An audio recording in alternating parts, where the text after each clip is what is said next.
everyone, and welcome back. Today, we're going to be taking a deep dive into some really cool research Yeah. about the connection between blood sugar and brain aging. It's pretty fascinating stuff. Yeah.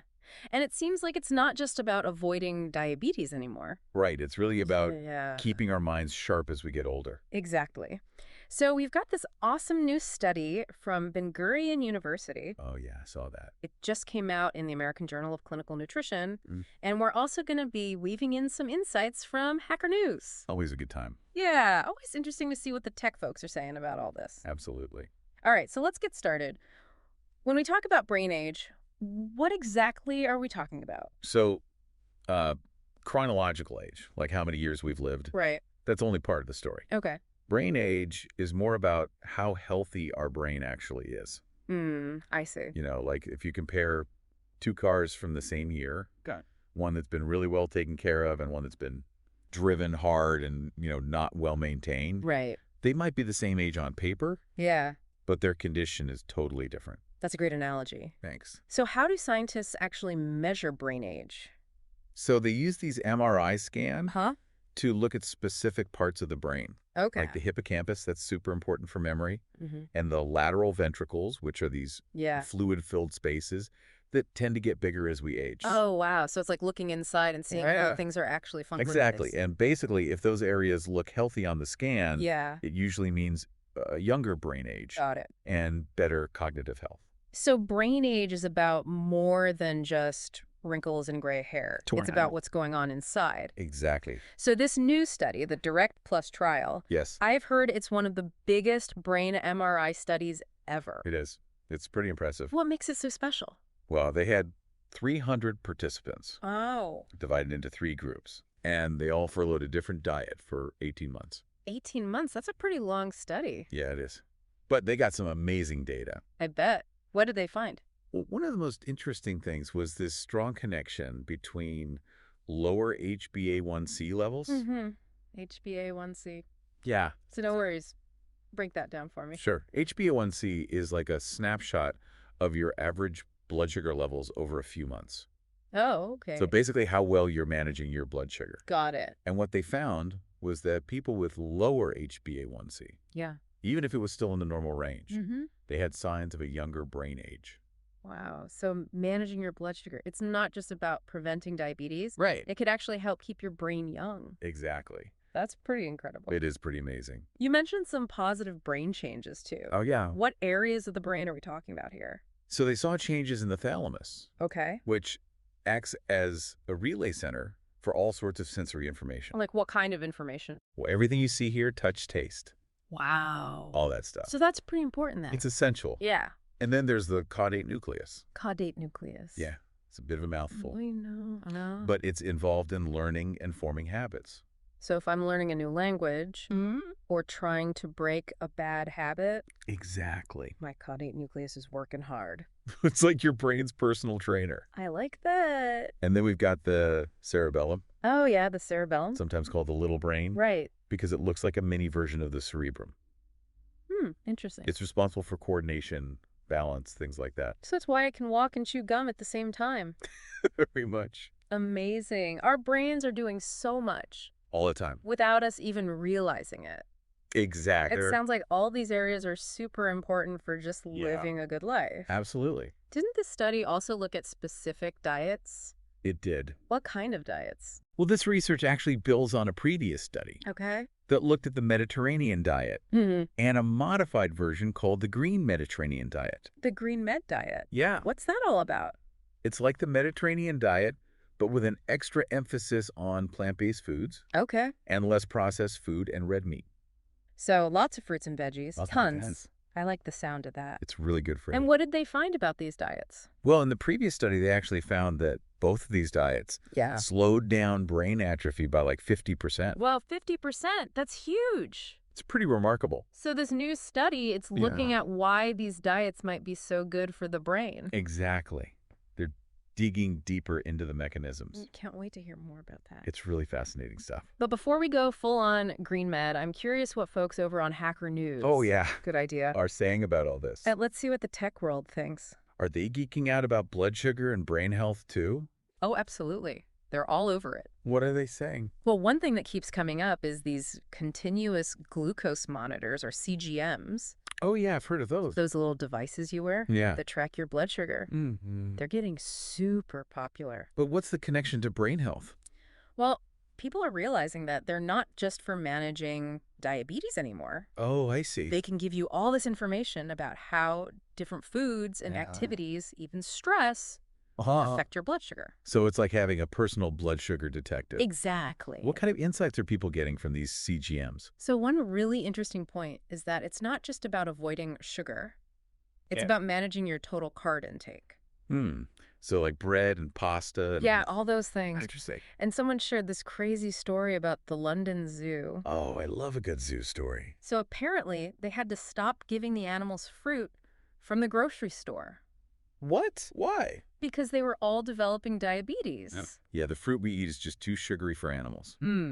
That makes you think. It really does. It's a good reminder to be mindful of Yeah. what we're eating. Absolutely. Okay, so we've covered a lot of ground here, We have. from brain regions to blood sugar Mhm. to hacker news and zoo animals. It's all connected.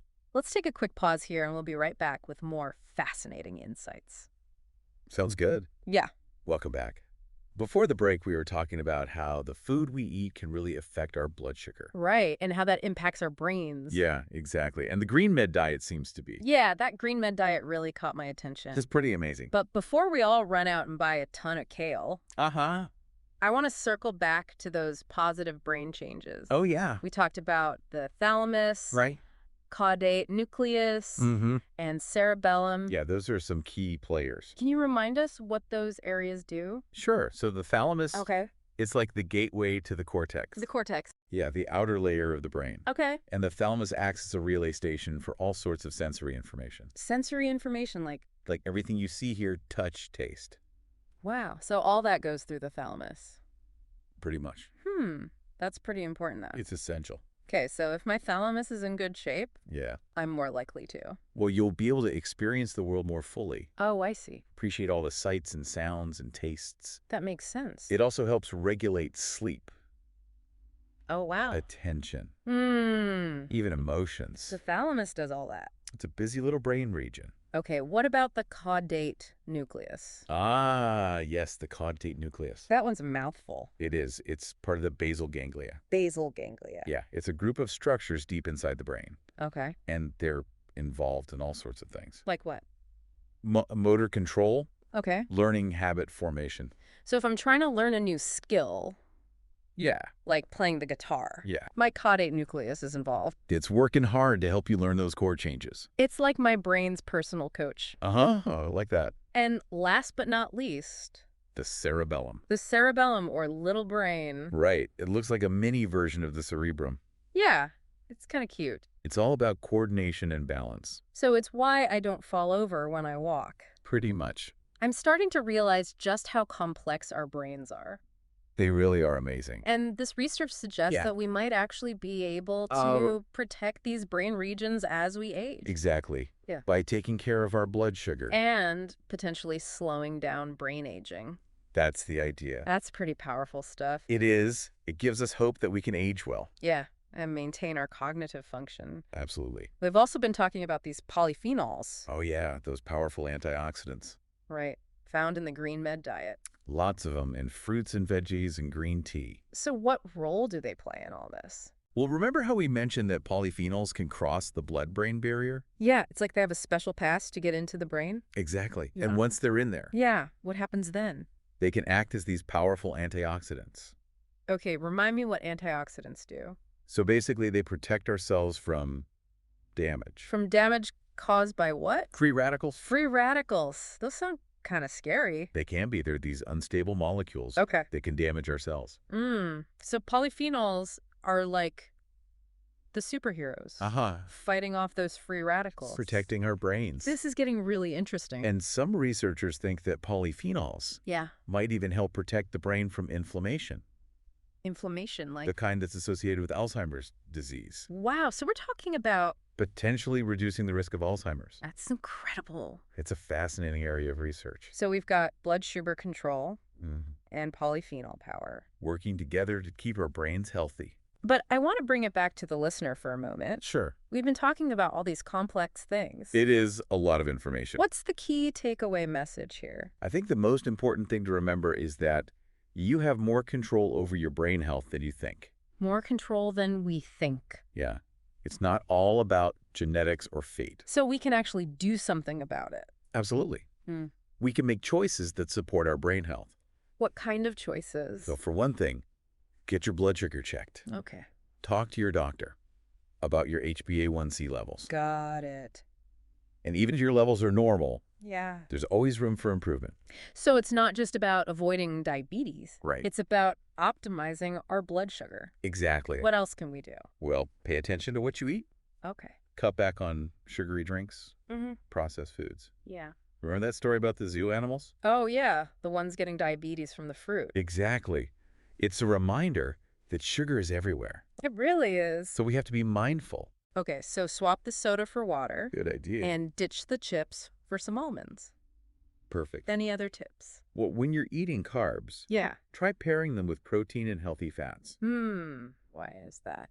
It helps slow down the absorption of sugar, Oh, I see. prevents those big blood sugar spikes. So instead of just a bowl of cereal, Uh-huh. I could add some Greek yogurt Yeah, and some berries. that's a great breakfast. And don't forget those polyphenols. Right. Load up on those fruits and veggies. Green tea, Mm-hmm. nuts and seeds. And even a little dark chocolate. Ooh, I like that part. It's all about balance. We've been talking a lot about diet, We have. but there are other things we can do too, right? Absolutely. Like exercise Exercise is great for blood sugar control. and stress management. Yes, stress can wreak havoc on our blood sugar. So maybe some meditation or yoga. Those are great options. It's all connected. It really is. Our physical health, our mental health. So as we wrap things up, what's one final thought-provoking question for our listeners? That's a good one. Well, how about this? Okay. What do you think your brain age is? Ooh, that's a good one. Something to think about, right? It really is. Even if we can't all get brain scans, Right. this research gives us a whole new perspective. It makes you realize that age is more than just a number Exactly. It's about how well we're taking care of ourselves. and how that impacts our brain health. Absolutely. I know I'm definitely going to be more mindful of my blood sugar from now on. Me too. This deep dive has really highlighted Yeah. how interconnected our bodies are. It's amazing, isn't it? What we eat, it doesn't just affect our waistlines. Right. It affects our brains too. It all comes back to that mind-body connection. And that's both a little scary Yeah. and incredibly exciting. It is. Um, Because it means we have the power to make a difference. Exactly. So as we wrap things up, Oh, I want to leave you with this. okay. What small change can you make today to keep your brain young and thriving? Such a good question. Maybe swap that sugary soda Ooh, good one. for a glass of water. Love it. Or take a walk during your lunch break. Yeah, get that blood flowing. Every step we take towards better blood sugar control and a healthier lifestyle. It all adds up. It's a step towards a younger, sharper brain. And remember, it's never too late to start. That's so true. You can always make positive changes. Well, that's all the time we have for today. But But this conversation has really got me thinking. me too. And I hope it's inspired you to take charge of your brain health. Absolutely. It's a journey we're all on together. Thanks for joining us on this fascinating deep dive into the world of blood sugar and brain health. It's been a pleasure. Until next time, stay curious and keep those brains buzzing.